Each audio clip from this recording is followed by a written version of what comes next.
E aí, gente, bem-vindo ao Chá Comigo, que é esse lugar onde eu te convido a refletir, a pensar, a criar novas curiosidades e a discutir certos assuntos que para mim fazem sentido, têm movimentado a minha vida e talvez possa estar movimentando a vida de vocês. O Chá Comigo é esse podcast onde a gente pode trocar bastante e aprender juntos. Então, hoje a gente vai falar sobre envelhecer LGBT.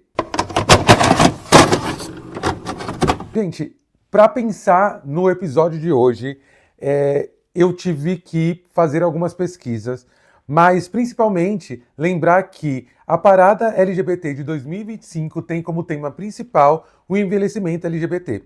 Né? O tema é Envelhecer LGBT, Memória, Resistência e Futuro. E esse tema me pegou bastante, ao ponto de eu ter conversas com amigos e escrever texto a respeito disso. E hoje eu acho que faz sentido a gente ter essa conversinha aqui. Por quê? Porque o envelhecer como um todo, acho que para a sociedade, a grande parte da sociedade, seja você LGBT ou não, tem uma questão com o envelhecimento. E hoje a gente encontra muitos modelos de envelhecimento que a gente acaba se conectando. O que antes era motivo de dor, sofrimento, até muitas vezes de preocupação, né? Hoje a gente já encontra modelos de pessoas mais ativas, que ainda continuam conquistando seus sonhos, e a sociedade brasileira está envelhecendo mais, né?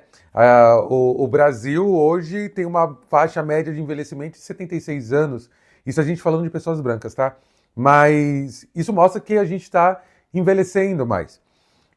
Só que você ser uma pessoa LGBT te carrega outras questões que antes não eram pensadas. E a gente tem visto algumas pessoas LGBTs de outras gerações já envelhecendo e contando também como está sendo a experiência delas, né? O episódio de hoje a gente vai falar sobre velhice, mais especificamente sobre velhice LGBTQIA+, que é o tema da parada desse ano. O foco da parada será a primeira vez que a parada vai falar sobre a comunidade 60+. É uma comunidade muito expressiva na nossa bandeira LGBTQIA+, e que antes a gente não... Sei lá, eu acho que assim, eu vou falar por mim, assim, né? Eu acho que eu posso começar falando por mim. Eu convivi durante muito tempo no Projeto Purpurina com pessoas de várias faixas etárias. E algumas vezes vinham algumas pessoas que eram 50+, 60+. Mas a presença delas nesse projeto era muito pouco, porque era um projeto que era para pessoas até 28 anos. Recentemente, eu participei de um documentário da Edith Modesto, que é a cabeça por trás desse projeto tão lindo. E ela já é uma pessoa idosa, e ela sempre pensa em projeto. E ela está construindo um projeto de uma casa de acolhimento para pessoas LGBTs 60+. Isso é de uma sensibilidade e grandeza gigantesca. A gente pensar que muitas vezes um recorte dessa sociedade, nesse período que a gente vive, envelhece sozinha. Bom, vamos ver o vídeo do manifesto da Parada LGBT. Eles fazem um vídeo para falar sobre o tema, para a gente estar na mesma página, e eu, como vou estar na parada também desse ano, vamos entender. Vou abrir aqui. Primeira vez que eu estou vendo o vídeo. Olha, os primeiros segundos eu já tenho a informação só pela voz de que é Silvete Montilla que está narrando esse vídeo. Uma pessoa 60+, um homem gay que é drag queen, que já trabalha na noite há muito tempo, um homem negro. Isso já diz muito. Nem sempre fomos ouvidos, nem sempre tivemos onde estar, mas sempre estivemos. 3 milhões e meio de a maior do pessoas mundo participaram em da número de noite. trios elétricos acompanhados. Sempre fomos semente. Plantamos coragem quando só havia medo.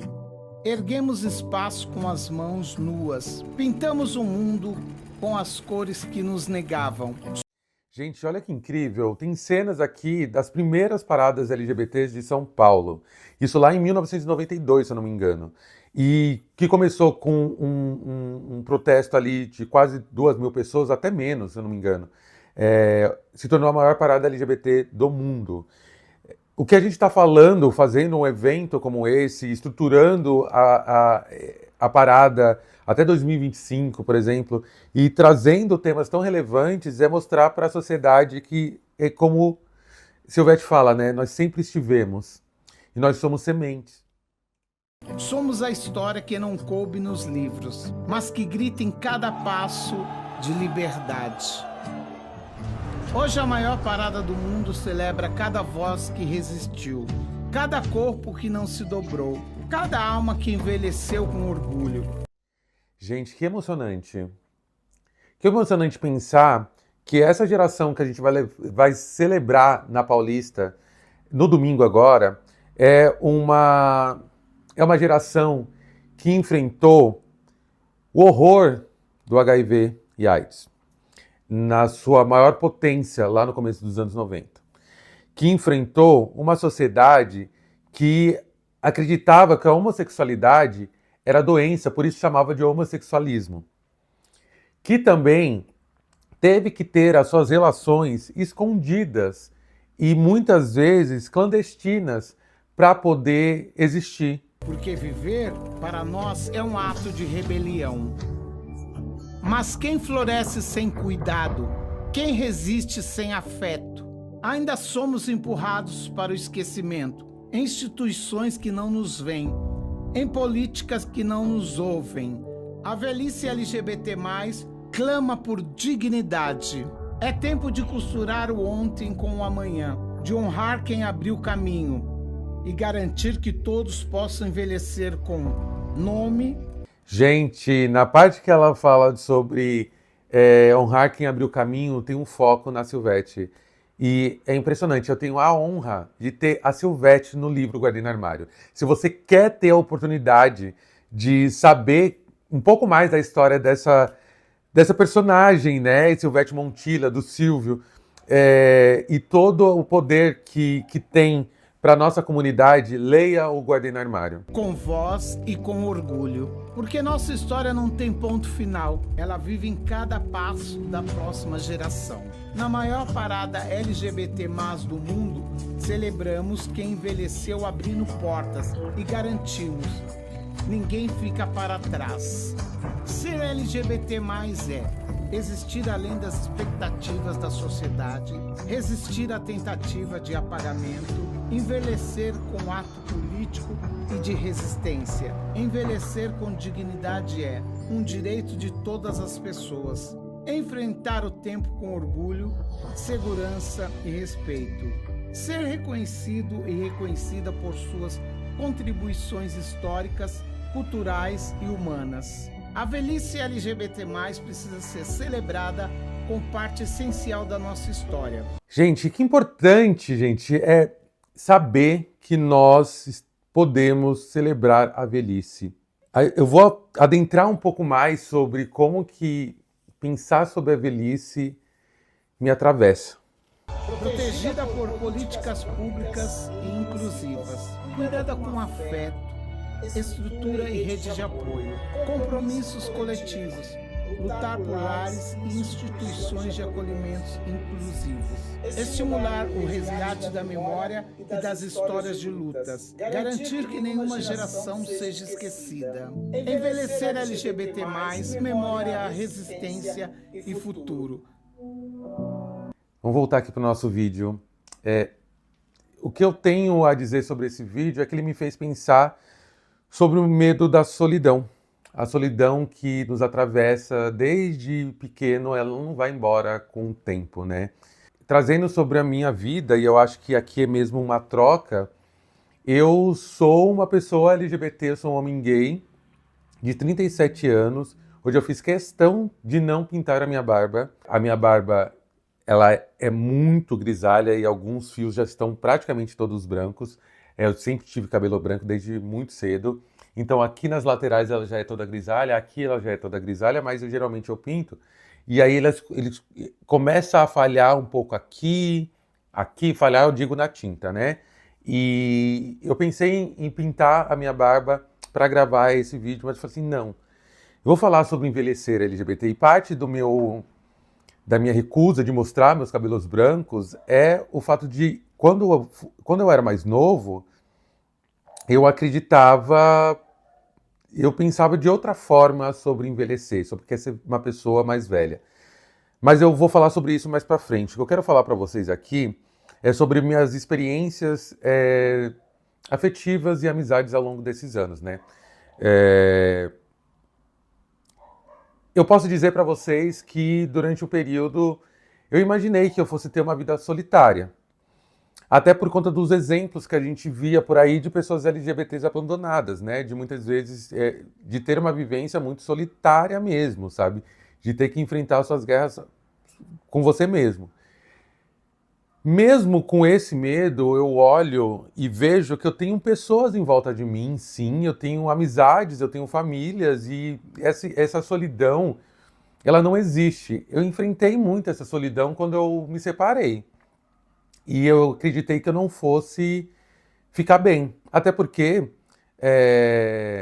eu não levei em consideração que eu estou numa cidade onde meus amigos estão próximos, onde minha família está próxima, onde eu consigo trabalho por já ser reconhecido aqui.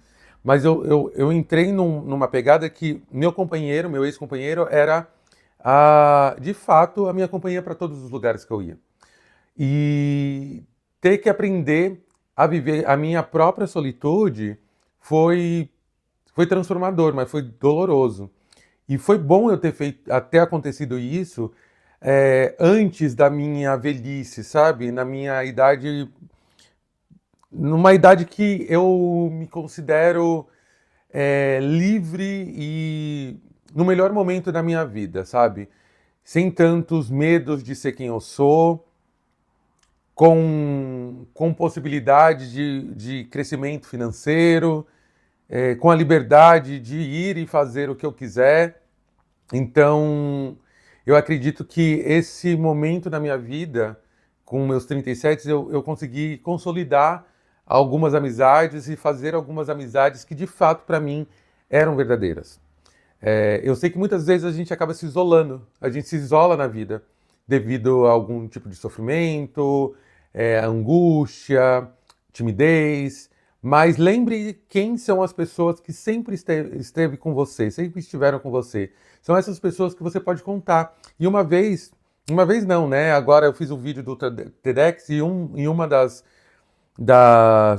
dos speakers falou assim: como que vocês têm mantido as suas amizades? A doutora Simone foi quem deu essa palestra.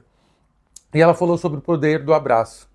O poder do abraço. Se você tiver a oportunidade de abraçar alguma pessoa, algum amigo, alguma amiga, por 20 segundos, apenas 20 segundos, você ativa alguns hormônios de felicidade, de contemplação, de alegria, algumas vitaminas no seu corpo começam a trabalhar. Isso tudo por conta de um abraço.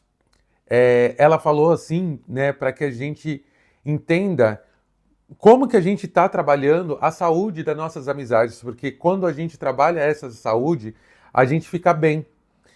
Boa parte das doenças que as pessoas têm conforme vai envelhecendo tem ligação com o fato desse tal isolamento criado pela idade. Então, faça cursos, entre em coletivos, saia com os amigos. Faz quanto tempo que você não visita a casa de um amigo, uma amiga? Quanto tempo faz que você não manda uma mensagem falando, estou passando aí, né? Vamos marcar. Ou quantos amigos que você ainda não conhece a casa? Eu estou falando por mim mesmo. Eu tenho um amigo, Dória, que ele morou durante 2 anos na praia e ele me falava, Samuel, o dia que eu sair da praia você vai se arrepender porque você não esteve aqui presente tantas vezes. Eu fui algumas vezes, poucas vezes, mas eu poderia ter ido mais vezes. Tem amigas minhas da pós-graduação que eu sequer sei como que é a casa delas. Elas já sabem como é que é a minha casa e tal. Muitas vezes porque eu faço algum evento aqui em casa. E aí eu me pergunto assim, será que eu tenho medo de envelhecer sozinho? Eu acho que sim. E eu tenho certeza que quando eu respondo essa pergunta, eu não estou falando de relacionamento afetivo. Eu tenho minha família de sangue, eu tive uma família criada por mim, com meu ex, eu tenho minha família, que são meus amigos, mas em algum momento, na minha relação passada, de tanto a gente ter uma conversa sobre adoção, eu pensei em algum momento, em alguma medida, ser pai. Hoje eu já tenho esse pensamento um pouco mais distante. E eu vou explicar para vocês por quê. Nesse momento que eu falo com vocês, eu estou passando por várias mudanças na minha vida. Inclusive mudanças de casa, vocês que me acompanham nas redes sociais sabem. Eu tenho o desejo de conquistar certas coisas que ainda não conquistei, porque eu priorizei outras realidades, outras coisas que eu achava que fazia sentido para mim naquele momento. E tá tudo bem, não me arrependo das escolhas que eu fiz até aqui. Mas trazer uma criança, uma vida, para que eu possa cuidar, ela dependerá muito da minha estabilidade, principalmente financeira. E isso, nesse momento, é algo que eu estou construindo. Então, quando eu penso sobre não estar só, eu não penso por esse caminho de que filho é a garantia que você vai ter companhia. Porque eu te garanto que você que está me assistindo não manda mensagem para os seus pais todos os dias, ou não liga para eles todos os dias, ou não vai visitar eles todos os dias. E isso é uma coisa que pai e mãe aprende depois de criar filhos. Que o filho é pro mundo, né? A gente é geração diferente dos nossos pais, né?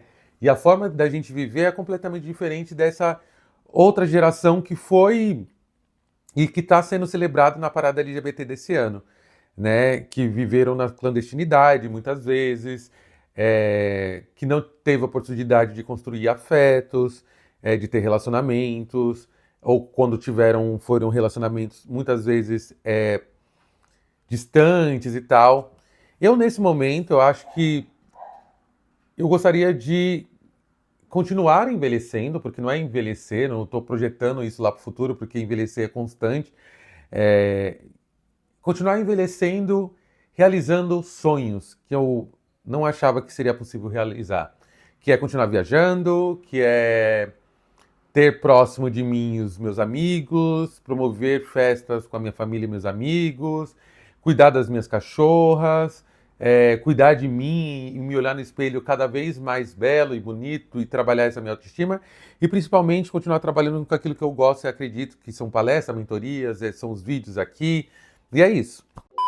Às vezes a gente precisa daquela presença para nos ajudar no aprendizado de inglês. E sabendo disso e para você não se sentir sozinho, a EWPS criou a Lucy IA. A Lucy IA é uma tradutora virtual, 24 horas por dia, 365 dias por ano, para você tirar suas dúvidas sobre uma palavra, frase, uma situação do dia a dia, além de poder exercitar o que está aprendendo nas aulas da EWPS. Diferente dos outros tutores, professores virtuais, a Lucy IA foi pensada para não ser apenas uma ferramenta, mas sua companhia para avançar ainda mais o idioma. E com a AWS você tem um combo fantástico de aulas gravadas, o excelente método Go. Além da Lucy IA, você também tem aulas ao vivo, os aulões que estão acontecendo aí. Você tem uma mega flexibilidade para estudar onde, no horário que você quiser, então vem para a AWS.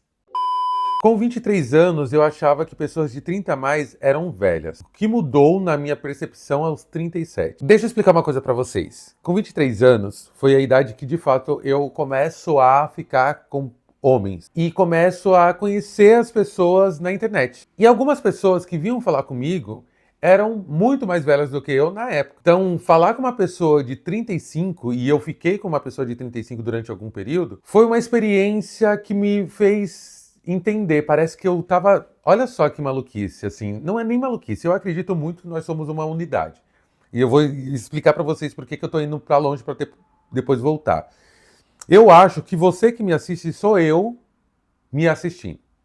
Por que eu penso nisso? Eu acho que todos nós somos fractais de uma unidade tendo experiências diferentes para poder entender o que de fato é viver. E, voltando lá para o meu eu do passado, eu acho que eu me relacionei com o meu eu de hoje, porque a pessoa que eu ficava tinha entre 35 e 37 anos, e uma vez chegou para mim e falou assim: Samuel, eu tô curtindo ficar com você, eu gosto de ficar com você, mas eu acho que você tem vergonha de me apresentar para os seus amigos, porque eu sou mais velho. E na época, sendo muito sincero, isso não me passou pela cabeça. de apresentá-lo para amigos. Não por conta da idade, mas porque naquele momento eu estava me descobrindo, eu não estava querendo namorar, mas aquilo não saiu da minha mente. E hoje, com 37 anos, eu não tive uma experiência parecida. Mas eu entendo que o que eu falei na época sobre ele, para algum amigo, se faz presente na minha vida. Eu falava para ele que pessoas acima de 30 anos são muito carentes, porque vivem sozinhas. Né? Eu entrava na casa dele, era uma casa maravilhosa, super bem decorada, muito parecida com a minha casa hoje, muito bem decorada e tal. Mas ele era uma pessoa sozinha que já tinha passado por uma relação e tinha saído de lá traumatizado. Então ele esperava numa relação com uma pessoa que não tinha se relacionado tanto, uma possibilidade de vivência com uma pessoa que estava ali inocente ainda do que é a vivência LGBT, não estava calejada de mágoas e traumas. E hoje eu olho para mim e me vejo, em alguma medida, não carente, porque isso eu acho que eu não sou. Eu gosto de dividir afetos, e eu acho que nisso que eu me aproximo dele. Porque não era um encontro puramente sexual. A gente falava sobre espiritualidade, a gente falava sobre cinema, a gente falava sobre história. Ele era uma pessoa muito inteligente e ele me contou, por exemplo, como que foi para ele se assumir e a violência que ele sofreu por conta disso. O nome dele é Sérgio. Nunca mais tive contato com ele. Eu hoje tenho uma carreira consolidada. Sou reconhecido pelo trabalho que eu desenvolvo na publicidade. Eu posso ficar o tempo que for fora. Eu sempre sou chamado para fazer algum trabalho, para fazer algum freela. E sou muito, muito elogiado pela minha atuação. Se antes eu tinha medo de ser um bom profissional, hoje eu tenho certeza que eu sou esse bom profissional. E aquilo que eu não sei, eu vou lá e vou buscar aprender. Sobre a minha estética, como eu falei para vocês no começo do vídeo, eu ainda tenho dificuldades de aceitar o meu cabelo branco nas minhas barbas. A minha barba, na real. No meu cabelo, eu sei que em alguma medida ele vai aparecer. Mas por usar dreads, essas coisas, a última coisa que a pessoa vai olhar é o fio de cabelo branco. Mas na minha barba eu tenho uma dificuldade porque eu me sinto estranho com a barba grisalha, branca, então eu estou sempre pintando.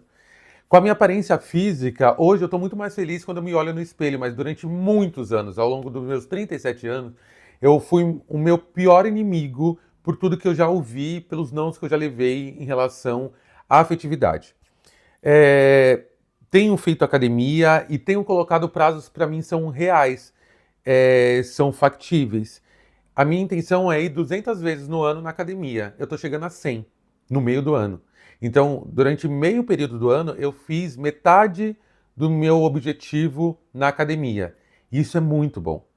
Para uma pessoa que o ano passado só foi 70 vezes e que nos anos anteriores ia a muito custo e que entendeu que venceu a depressão, a ansiedade por conta de uma alimentação saudável e de exercício, eu sei o quanto que isso é importante para mim, sabe? Eu sei o quanto que eu me vejo muito mais bonito. E a saúde, né? Eu vejo que o envelhecimento faz com que a gente tome mais cuidado com a nossa saúde. Então, é dormir bem, é se alimentar bem, é cuidar da coluna, porque a coluna vai embora mesmo. Eu tenho muitas dores na coluna. Mas é entender também que isso não me limita e não me prende, sabe? Eu quero me imaginar com 67, eu quero me imaginar com 87, eu quero me imaginar com 107. Em todos esses períodos eu quero estar como nessa foto aqui do meu livro. Eu quero estar sorrindo, quero estar feliz, eu quero estar pleno. Que a gente possa envelhecer LGBT sabendo que a gente construiu um caminho sustentável para que a gente possa ter uma vida tranquila e feliz.